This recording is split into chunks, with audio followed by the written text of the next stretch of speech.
டேய், அதாவது முக்காடு நேயர்களே, போர் முடிவுக்கு வந்ததுக்கப்புறம் எல்லா ஐநா சபையில் இந்த ட்ரம்ப் ஆளுங்களும் இந்த இஸ்ரேலோட அந்த லீடரோட ஆளுங்களும் பேர் வந்து வாய்த்தவரி வந்துட போகுது. அதனால் நீங்கள் கமெண்டில் சொல்லுங்கள் இவங்க 2 பேத்துக்கு வச்ச பேரை. நான் வச்ச பேரை மற்ற சேனல், யூடியூப் சேனல், மற்ற சோசியல் மீடியாலாம் அந்த பேரை வந்து ப்ரொமோட் பண்ணி அவனுக்கு வந்து வியூஸ் வாங்கிட்டு இருக்காங்க. என்னால் யூஸ் பண்ண முடியல முக்காடு நேயர்களே.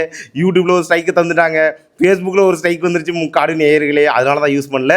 கமெண்ட்ஸில் நம்ம முக்காடு நேயர்களாக கமெண்ட் பண்ணுங்கள். இந்த இஸ்ரேலோட லீடருக்கு ஒரு பேர் வச்சேன், ட்ரம்ப்புக்கு ஒரு பேர் வச்சேன். அதை நீங்கள் வந்து கமெண்டில் சொல்லிக்கோங்க. அதாவது ஐநா சபையில் ஈரானுக்கு எதிராக அந்த ஹோர்முஸ் நதிக்கரை கடற்கரை வழிப்பாதையை திறக்கிறதுக்கு எதிராக, ஈரானுக்கு எதிராக கொண்டு வரப்பட்ட ஒரு தீர்மானத்துக்கு எதிராக சைனாவும், அதாவது அது மட்டும் இல்லாமல் நம்ம இந்தியாவின் பழங்கால நண்பன் ரஷ்யா புதின் அவர்களும் சேர்ந்து நம்ம வீட்டோ அதிகாரம், அவங்கக்கிட்ட இருக்க வீட்டோ அதிகாரத்தை பயன்படுத்தி ஈரானுக்கு எதிராக கொண்டு வந்தப்பட்ட தீர்மானத்தை எதிர்த்து வாக்களித்து அதை செயல்பட விடாமல் அதை வந்து அப்படியே டம்மி பண்ணி ஓரம் போ அப்படின்னு வந்து மட்டம் தண்ணி விட்டாங்க. அதாவது வீட்டோ அதிகாரத்தை பயன்படுத்தி அவங்க என்ன பண்ணுறாங்களோ அதுதான் தீர்மானம், அவங்க என்ன சொல்கிறாங்களோ அதுதான், அவங்களுக்கு எதிராக வந்து எதுவும் பண்ண முடியாது.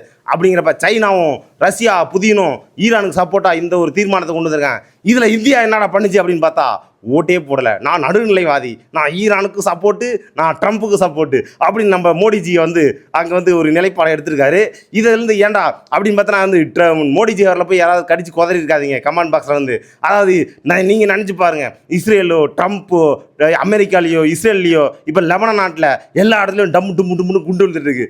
நம்ம இந்தியாவில் பார்த்தீங்கன்னா எங்கேயுமே நம்ம சுகபோகமாக நம்ம தூங்கிட்டு இருக்கோம், நம்ம தூங்கும்போது சந்தோஷமாக தூங்கிட்டு இருக்கோம். அதனால் இந்த ஒரு விஷயத்தில் மோடிஜி அவர்களை பாராட்டலாம். நாட்டு மக்களை எந்த ஒரு எங்கே வேணால் போயிட்டு யார்கிட்ட வேணால் போயிட்டு நிறைய பேர் டான்ஸ் ஆடினாங்க, மோடிஜி அவர் போய் டான்ஸ் ஆடினா என்னடா அப்போ ஆடினா கூட பரவாயில்லடா, நம்ம நாட்டு மக்களுக்கு எங்கேயும் கவட்டியில் குண்டு விழாமல் பார்த்துக்கிறாருல, அதுதான்டா முக்கியம்.